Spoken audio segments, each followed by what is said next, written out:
beautiful people, welcome back to my channel. If this is your first time of visiting this channel, you're highly welcome. Happy Independence Day to all Nigerians. Today is our birthday, so I want to say congratulations to all Nigerians. You're about to watch the speech given by the President of Nigeria, Mohammedu Buhari, to celebrate the 62nd birthday of Nigeria. Happy birthday, Nigeria. And then he called on all Nigerians to continue to work in peace and harmony. He also thanked Nigerians for all the support they've given to him since when he became president, and now that is about going. Remember that this is his last speech for all Nigerians. He called on all politicians to maintain peace and harmony so that their campaign will be an issue-based campaign, that they should not fight. Funny one is that Mr. Assurance is begging all ASU and students to return back to school, that there is not enough resources to meet their demand. More talk for comment section about this matter. So guys, do not touch that out. Keep watching and let's meet at the comment section. Let's listen to Mr. Assurance. Fellow Nigerians, I address you today with a sense of gratitude to God and a high level of appreciation to all Nigerians whose tremendous goodwill gave me the opportunity to provide leadership for our great country at one of the trying times in her history.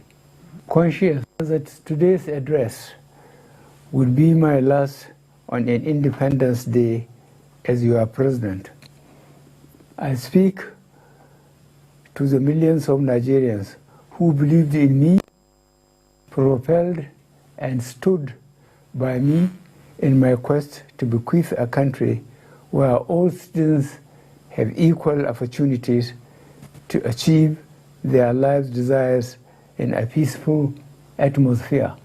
I am honored to say that my story in the annals of Nigeria's history is no household secret.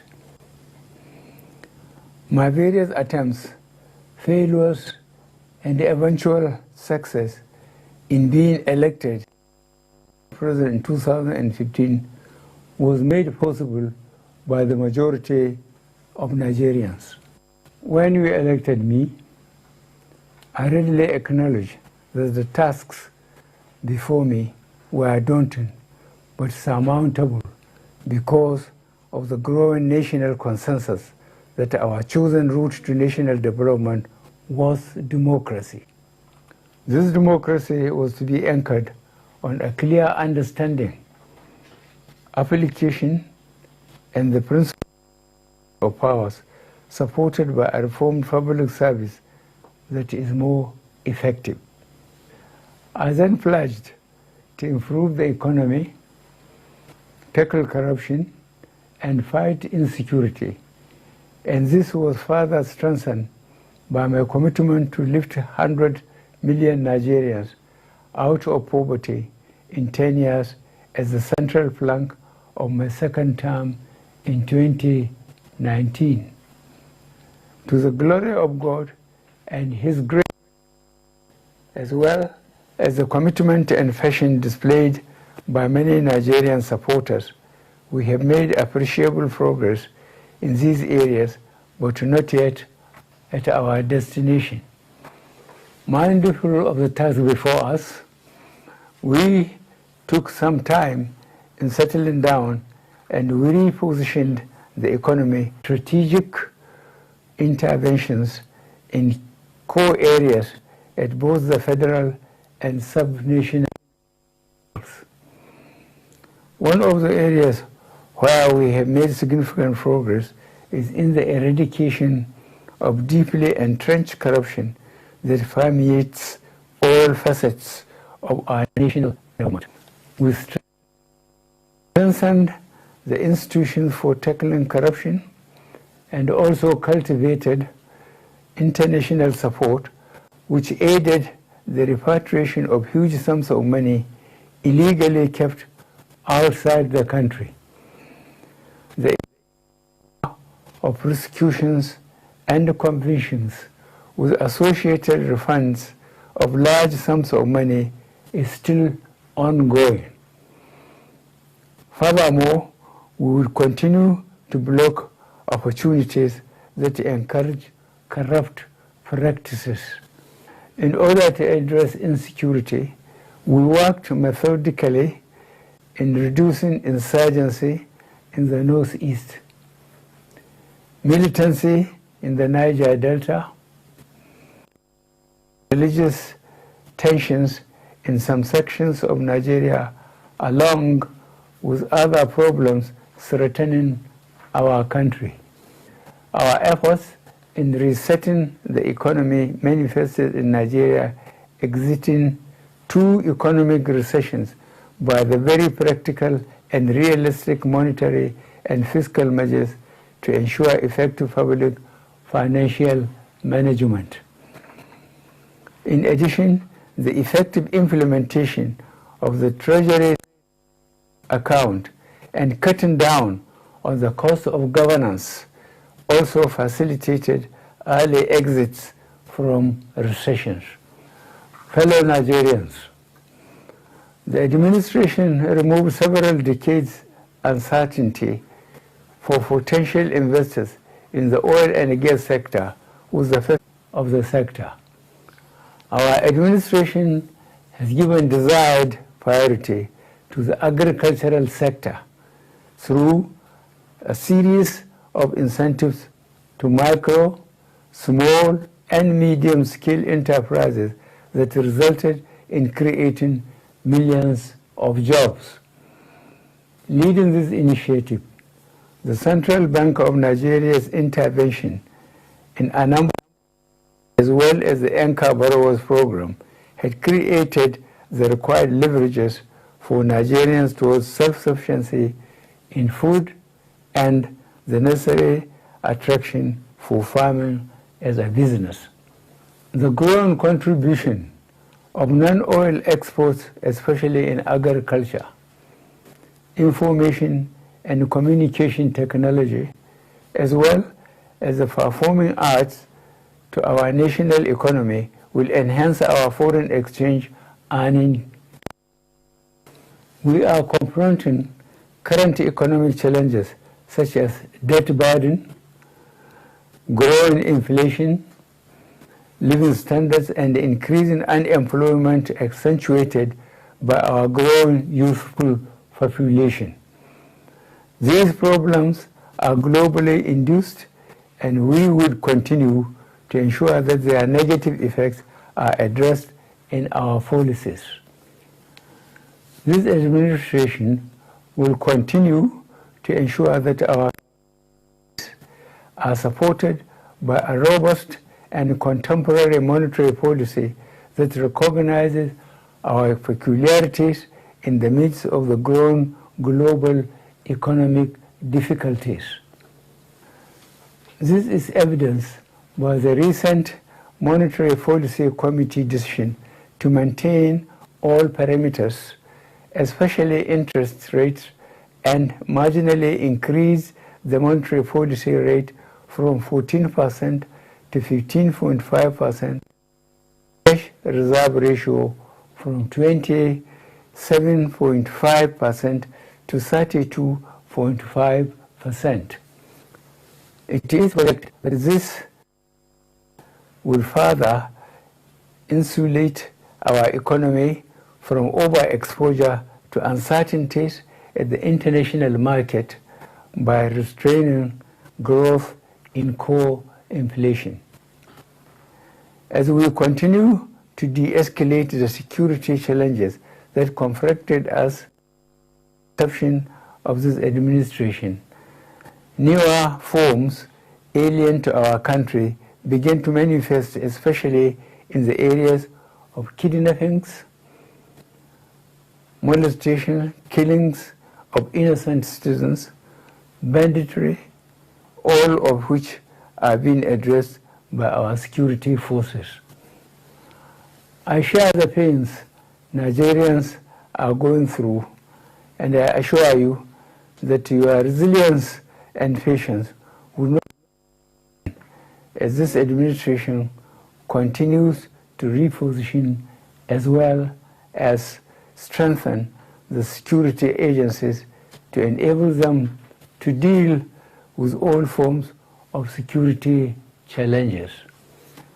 At the inception of this administration, in 2015, I provided the funding requirements of the security agencies, which was also improved in my second tenure in 2019 to enable them to surmount security challenges.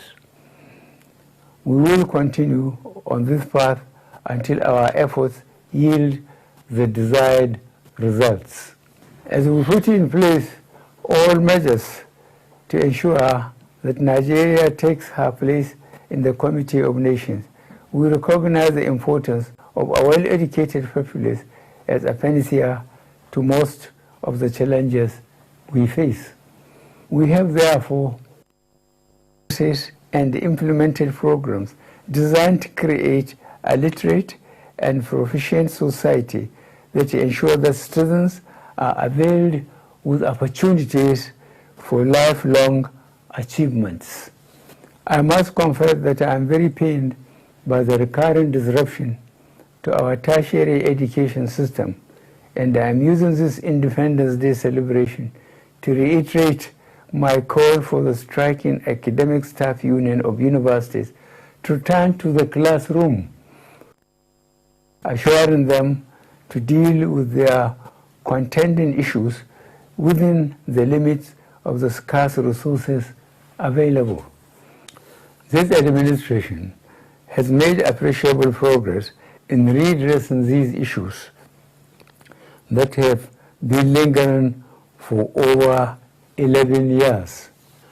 The federal government will continue to mobilize resources both internationally and nationally towards funding education to ensure that our citizens are well educated and skilled in various vocations in view of the fact that education is a leading determinant of economic growth and employment generation. Fellow Nigerians, we have also improved our health facilities, especially during and after the outbreak of the coronavirus pandemic, which attracted commendation of the community. As you are aware, Nigeria was one of the countries that defied global predictions of the socio-economic impact of the coronavirus pandemic because of our resilience, commitment, and passion with which we individually and collectively managed the pandemic. This administration embarked on addressing critical ecological challenges across the country into the impact of climate change manifesting in the form of flood, soil erosion, desertification, air pollution, amongst others. We will continue to ensure that our infrastructure drive remains the key to Nigeria's economic growth and for which every Nigerian will feel the impact. The federal government is already expanding ports operations to ensure that they provide opportunities for the growth of the Nigerian economy. We have also continued to accelerate our infrastructure development through serviceable and transparent borrowing, improved capital inflow, and increased revenue generation by expanding the tax basis and prudent management of investment proceeds in the sovereign wealth fund. To further open up our communities to economic activities, we have continued to boost our railway infrastructure with the completion of a good number of critical railway and at the same time rehabilitating as well as upgrading obsolete equipment. I am pleased to inform my fellow citizens that besides our emphasis on development with its attendant opportunities for job creation, employment generation, and subsequent poverty reduction, our focused intervention directly to Nigerians through the National Social Investment Program is also village or local government in Nigeria today that has not benefited from one of the following: N-Power, money, market money, subsidized loans, business grants, or conditional cash transfers. All the aforementioned programs, along with various interventions by the National Social Investment Program, direct support to victims of flooding and other forms of disasters, have provided succor to the affected Nigerians. Fellow Nigerians, no matter what gains, without a good governance system anchored on electing credible leaders on the basis of free, fair, credible, and transparent elections, our efforts will not be enough. It is for this reason that I have resolved to bequeath a sustainable democratic culture which will remain lasting. The signing of the Electoral Act 2021 as whose landmark provisions further assures us of a more transparent and inclusive electoral process. Having witnessed at close quarters the pains, anguish, and disappointment of being a victim of an unfair electoral process, the pursuit of an electoral system and processes that guarantee election of leaders by citizens remain the guiding light as I prepare to wind down our administration.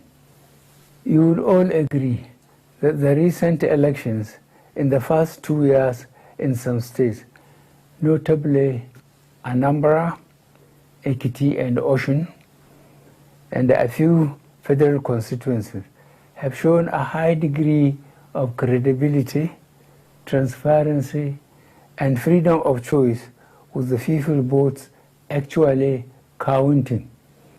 This, I promise, would be improved upon at the 2023 general elections.